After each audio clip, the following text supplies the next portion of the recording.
বন্ধুরা, তোমরা সব কেমন আছো? আশা করি সব ভালোই আছো। আমি টেকনিক্যাল সন্দীপ চ্যানেলের হোস্ট সন্দীপ। আজকে নতুন একটি বিষয় নিয়ে হাজির হয়েছি। এই বিষয়ে আমরা দেখব, বা এই টপিকে আমরা দেখব, পাওয়ার পয়েন্টের স্লাইডটাকে কীভাবে ফুল স্ক্রিন মোডে কনভার্ট করতে হয়। আজকের এই টপিকটি বিগিনার্সদের জন্য, অর্থাৎ যারা পাওয়ার পয়েন্ট একদম নতুন, তাদের পক্ষে বিশেষ কার্যকরী হতে চলেছে।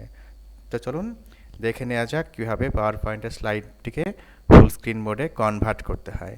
এর জন্য কিবোর্ড থেকে উইন্ডোজ এবং আর টিকে একসাথে প্রেস করুন এবং রান ডায়লগ বক্সে পাওয়ার পয়েন্ট অর্থাৎ পাওয়ার পিএনটি লিখে এন্টার বাটনে হিট করুন।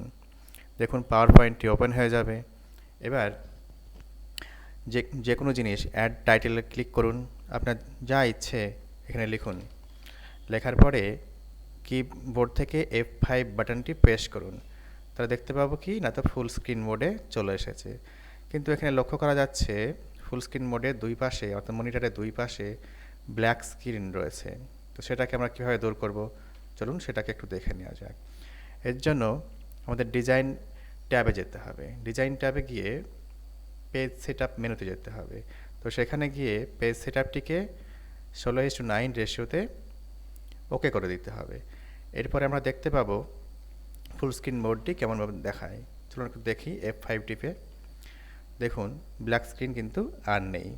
দেখুন খুব সহজেই কিন্তু আমরা কি ফুল স্ক্রিন মোডে কনভার্ট করতে পারলাম পাওয়ার পয়েন্টের স্লাইডটিকে। এই ছিল আমাদের আলোচ্য টপিক। বন্ধুরা, যদি তোমাদের এই ভিডিওটি ভালো লেগে থাকে তাহলে একটি লাইক দিন ও আমাকে উৎসাহিত করুন। ধন্যবাদ।